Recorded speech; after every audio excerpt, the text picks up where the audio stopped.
Hey Simon, thanks for joining us before you get the weekend started. How's everything? Everything is good, thank you. Thanks for having me. Yeah, absolutely. So Digital Workspace Alliance, certainly I find it interesting because it really does bring a group of members together and really rally around this term or this concept of a digital workspace. I'm curious, what attracted you guys and why did you join?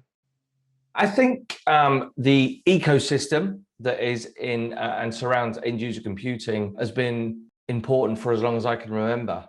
I don't think there's ever been a case where anybody has been able to deploy a technology and it's been a silver bullet. It doesn't matter whether it's printing, profile management, application management, endpoints, security, authentication. That ecosystem continues to be very, very important. It's important to customers that are deploying end user compute solutions. It's important to partners. And I think it's obviously important to the whole market.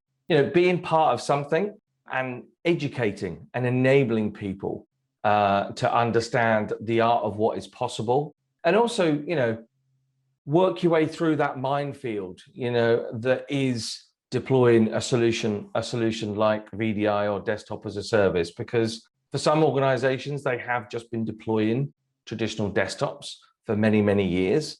And maybe, it seems like a great idea to move over and deploy a virtual desktop or a hosted desktop. But, we've been in this space a long time, lessons have been learned, and that's what I think an ecosystem alliance partnership is all about. Yeah, it makes total sense. I mean, we certainly see the adoption of those technologies you mentioned. VDI and DAS certainly got a lot of attention even prior to the pandemic. Really were given very much, I'll say, the strategy to respond to the pandemic, and then certainly a bigger strategy going forward as people kind of get back to office and think about, what is their digital workspace strategy moving forward. So just another kind of thought is, you mentioned a lot of these different pieces. Where do you see IGEL really snapping into that digital workspace the best? Is it security? Is it endpoint? Is it a little bit? Just kind of give us a little bit of clarification. Even though you are deploying a virtualized or a hosted desktop, either on-prem or in the cloud, every single employee still needs a device of some sort to access that workspace that's been delivered. The challenge that organizations typically face is that the device that is being deployed, you don't want to have to worry about it. You don't want to have to worry about the management of it. You don't want to have to worry about the security of it, particularly if you've invested a load of time and money in, building this hosted desktop environment and securing it, etc. So if you're going to deploy Windows in the cloud, why would you want to deploy Windows on the edge? And that's where IGEL comes in.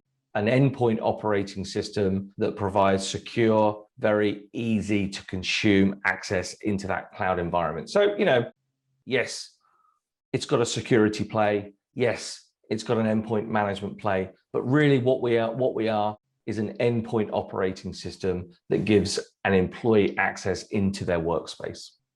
Makes all good sense. And I think that's a good way to be thinking about it as people are looking at how they evolve further and kind of scale what their digital workspace, may look like inside of their organization. So I think the alliance and the ecosystem that you guys have really brought together is important to help companies think through how they consider those strategies. So appreciate you taking the time with us today. And as always, look forward to our next conversation, and we'll check back in soon, I'm sure. Mark, thank you.